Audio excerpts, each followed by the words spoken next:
મિત્રો આપણે અત્યારે આપણા હળવદ શહેરમાં છીએ સરા રોડ ઉપર. આ સરા રોડ ઉપર 1 મહિનો ને 4 દિવસ થયા રોડ ખોદી નાખવામાં આવ્યો છે અને હજુ સુધી આ રોડ જે છે એ બનાવવામાં આવ્યો નથી.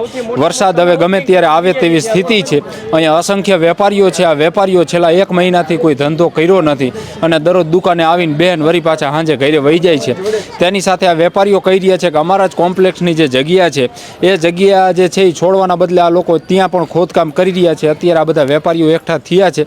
થોડીક વેપારીઓ સાથે જ વાત કરી, કારણ કે મિત્રો અમે ઘણી વખત કહેતા હોય છે કે વેપારીના જે સંગઠનો હળવદમાં 2 બનેલા છે, આ બંને સંગઠનો જે છે એ માત્ર સત્તા પક્ષના તરિયા ચાટવા માટે થઈને જ એ હોદ્દા લઈને ફરે છે. કારણ કે વેપારીઓને જ્યારે કંઈ તકલીફ પડે છે ત્યારે એ વેપારી આગેવાનો પડખે ઊભા નથી રહેતા. હા, ક્યારેય કોઈ રાજકીય નેતાઓના પગના તરિયા ચાટવા હોય તો આ વેપારી આગેવાનો સૌથી પહેલાં પહોંચી જાય છે.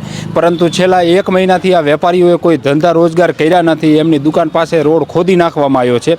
તેમ છતાં પણ આ વેપારીઓની રજૂઆત વેપારી આગેવાનો પણ નથી સાંભળતા, તો પછી પાલિકા તંત્ર, કોન્ટ્રાક્ટર નહીં તો બધા ક્યાંથી સાંભળવાના છે. આ વેપારીઓ છે, આપણે એમની સાથે થોડીક વાત કરી. શું તમારું નામ? મહેન્દ્રભાઈ. મહેન્દ્રભાઈ, કેટલા ટાઈમ થયો રોડ ખોદ્યો એનો? લગભગ 1 મહિનો 10 દિવસ જેવું થયું. એટલું થયું? જી. આવે છે ગ્રાહકો કોઈ? ના, કોઈ નથી આવતા. 9 સવારનો પણ અગરબત્તી કરવા આવી જઈએ, 9 સાડા 9 સાંજે વહી જઈએ, વહેલા ઘરે વહી જઈએ, છોકરા રમાડીને મજા કરી. પછી હમણાં એવી વાત થઈ કે આ તમારી જ કોમ્પ્લેક્સની જગ્યા, તો ત્યાં પણ હવે આ લોકો ખોદકામ કરી રહ્યા. આજે સવારના પોરમાં બાજુના કોમ્પ્લેક્સમાં ખોદકામ ચાલુ કર્યું છે એ લોકોએ. એટલે અત્યારે સમાચાર મળ્યા કે ભાઈ તમારે સીડીને આ બધું કાઢી નાખવાનું છે. એટલે પછી અમે બધા ભેગા થયા કે ભાઈ આ તો આપણે કોમ્પ્લેક્સની લીગલી જગ્યા છે, દસ્તાવેજમાં બી બોલે છે, સીડી બી દસ્તાવેજમાં બોલે છે, બધું અમારું લીગલી છે. છતાં અમારા હકનું શું કરો અમે કાઢવા દઈ? આ અમારો પ્રશ્ન છે. અને જો કદાચ એમને નડતું હોય ને લેવું હોય તો હળવદમાં ઘણું બધું છે જ અને બધાને ખબર છે ક્યાં ક્યાં છે, શું છે. આપણે કંઈ કહેવાની જરૂર નથી, બધા જાણે છે. એટલે એમને લઈ લ્યો તમે તારે અમે દઈ દઈએ તો. અને અમે આ દુકાને બંધ કરીને ઘરે વહી જઈએ. ટેક્સ હવે તો ભરી શકતા હી નહીં. હવે હમણાં ધંધા તો કંઈ છે નહીં. હવે હમણાં ક્યાં સુધી હવે પબ્લિકને મારવાના ધંધા છે, આ બીજું કંઈ છે નહીં હાલમાં. તમારે તો બહુ મોટો મોલ છે ઉપર અને અત્યારે વેકેશન એ પણ હતું, એટલે મતલબ સિઝન હતી. તો સિઝનના સમયે આમને કીધું કે મેં તો 1 મહિનો 4 દી કીધું, આ કે 1 મહિનો 10 દી થઈ ગયા રોડ ખોદી નાખ્યો એનો. એટલે રોડ એટલા હદે ખોદી નાખ્યો કે અહીંયા આગળ કોઈ એક પણ ગ્રાહક પગથિયું દુકાનનું ચડે નહીં. તો સિઝન તો પૂરી આ વર્ષે? સિઝન તો પૂરી થઈ ગઈ, વેકેશન ખોલવાનો ટાઈમ થઈ ગયો. 1 મહિનાનો 10 દિવસથી બધું બંધ છે અને છતાં અત્યારે એક જ સીડી ચડાવી છે, તો એ સીડી કે કાઢ નાખવી છે તો પછી આખો મોલ જ પાડી દીધો ને. કામ પતે ઉપરથી નીચે લગ્યા બધા વહી જાય ક્યાંક સાર્વજનિક જગ્યામાં. આગળ બધું છે બિનકાયદેસર રોડથી અહીંયા લગી લાઈનથી ચાલુ થાય. અહીંયા કોઈના પગથિયા નથી કાઢવા, કાંઈ કરવું નથી. અને જે પોચું ભારે અહીંયા જીસીબી મારવાનું. તો આનો મતલબ એ થયો કે આ લોકો સામે અવાજ ઉઠાવવો પડશે. નહીં ઉઠાવો તો વળી પાછા આરીએ કાલ તો દુકાનના શટરો કાઢી નાખે. જોવા જ છે કોણ સીડીનું જીસીબી મારે, આપણે એ જ જોવું છે. અહીંયા જીસીબી કોણ મારે એ જોવા આવ્યા છે કે જીસીબીની હું હકના બોલામાં કોણ મારે છે. પહેલાં બધું ગેરકાયદેસર કાઢીએ, પછી ભલા આખું પાડી દે પાડવું અહીંયાથી. મતલબ કાયદેસરની છે. આ રહ્યા નકશા લઈને જાય, આરે નકશા છે, જેને જોવા એને નકશા પહેલા જોઈ લે ને પછી અહીંયા જીસીબી અડાડે. શું તમારું નામ? પ્રેમજીભાઈ. શું કરો અહીંયા પ્રેમજીભાઈ? મારે દુકાન છે ચશ્માની. ચશ્માની દુકાન. આવ્યું 1 મહિના 10 દીમાં કોઈ ગ્રાહકો? ના, કોઈ નહીં. નવરા? હાવ નવરા, એકદમ નવરા. હાવ. શું તમારું નામ? મહેશભાઈ. મહેશભાઈ, તમારે તો ખોરનો ધંધો. તો શું, કારણ કે ખોર તો હવે વાહનોમાં જ ફરીને લઈ જવો પડે, તો પછી અહીંયા તો હમણાં રજા જ. શાંતિ, એકદમ શાંતિ. બિલકુલ. એ લોકોએ પ્રોમિસ આપ્યો છે બેરોજગાર લોકોને બનાવવાનું, ને એ રૂટ મુજબ ચાલે છે. એ લોકો બેરોજગાર બનાવે જાય છે બધાને. કારણ કે આ તમે બોલો એટલે કદાચ તમારામાં ફોન આવશે કે યાર આવું ક્યાં બધું બોલવાનું. પણ વ્યવહારિક છે ને. અને આમાં તમે જોઈ લો ને, આમાં ક્યાં કોઈ હવે 60 કિલોની 40 કિલોની બોરી લઈને કોણ આમાં આવી શકે ને કોણ લઈ જઈ શકે? પૂરું થઈ ગયું છે, વેપાર જ પૂરો છે. આવો અમારે તો લગભગ ઓપનિંગ થયું ત્યારનો રોડ ખોદી નાખ્યો, એટલે આ લાખો રૂપિયા ખર્ચા તો અત્યારે નવરા. અત્યારે તો થોડું તકલીફ છે હવે, થોડી ક્યાંક વધારે. કારણ કે ઉપરથી પ્રધાનમંત્રીએ પાછી ના પાડી હતી કે હમણાં હોનું ન ખરીદો, તમે હોનાની દુકાન કરી. બધાને છે, આપણે એકને નથી. હવે 1 મહિનાની 1 લાખ રૂપિયાની નુકસાની છે જ્વેલર્સની. તમારે શું થાય અહીંયા? કારણ કે સાયકલની દુકાન છે, પણ આ સિઝન અમારી આખી સાયકલની ફેલ જ છે. કારણ કે વેકેશન હોય એમાં તો 2 લાખ રૂપિયાનું નુકસાન છે 1.5 મહિનામાં. અને હવે પાછું નક્કી છે કે ક્યારે આ બધું ચાલુ કરે? તો મને લાગે ચોમાસું આવી જાય તો આપણે ઉડકા લઈને આવવા જવાની ચાલુ કરવું પડશે. રણમાંથી આપણા મિત્રના ઉડકા હે 2-3 લઈ આવશે અને એમાં ચાલુ કરશું કંઈક. બીજું શું થાય આમાં? તો આ બધી મિત્રો પરિસ્થિતિ છે. આવો બીજા વેપારીઓ શું કહીશો તમે? દુકાન હમણાંથી 1 મહિનો ને 10 દીથી બંધ.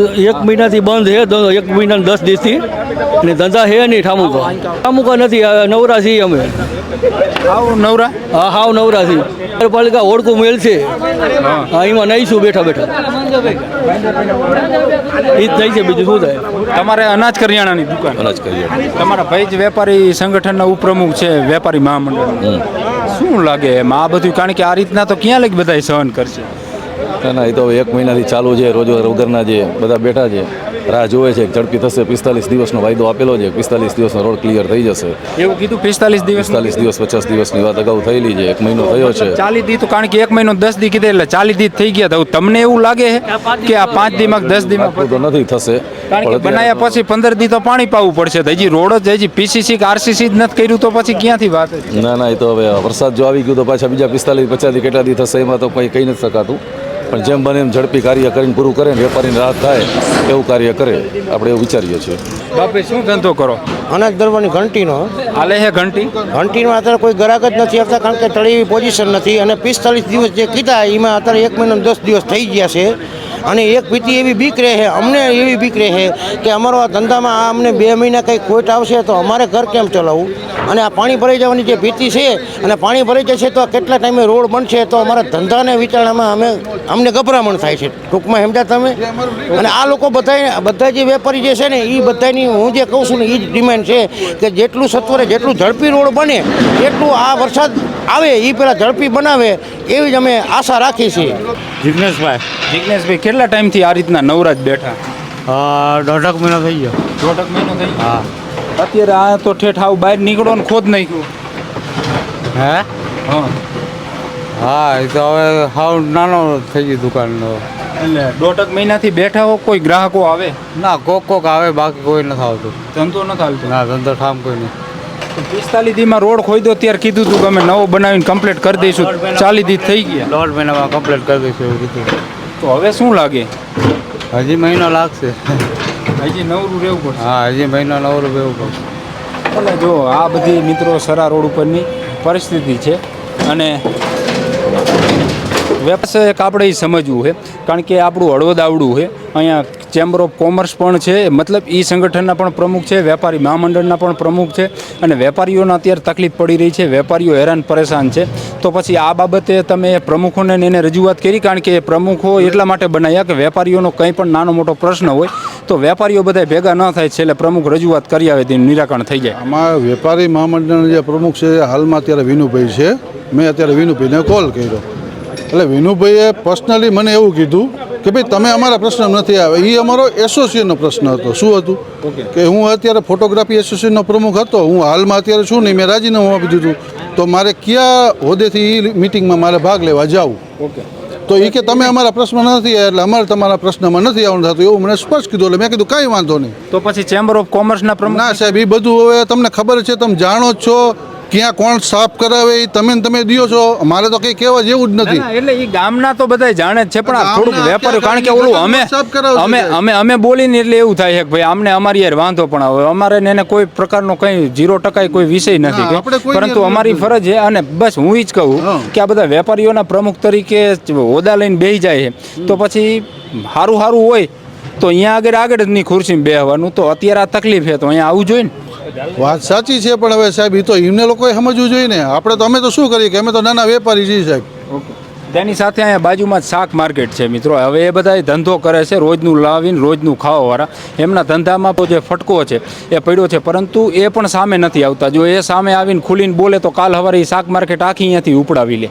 એટલે આ બધી પરિસ્થિતિ છે. આ લોકો જ્યાં સુધી દબાવી રહ્યા છે, પરંતુ જે લોકો આ દબાવી રહ્યા છે ને એમને પણ અમે કહીએ છીએ કે તમે ક્યાં લગી દબાવવાના? એક દી સ્પ્રિંગ જે છે એ ઉછળવાની છે અને તમે ક્યાંય ગોતાય હાથ નથી આવવાના. એટલે જે કામ કરવાનું હોય એ કામ કરો. વેપારીઓને કે નાના લોકોને કે એને કંદડવાનું જે છે એ બંધ કરી દો. અને તમારામાં 43-45 દીએ રોડ બનાવવાની ન હોય તો અત્યારે આ રોડ ખોદવાનો જ નહોતો.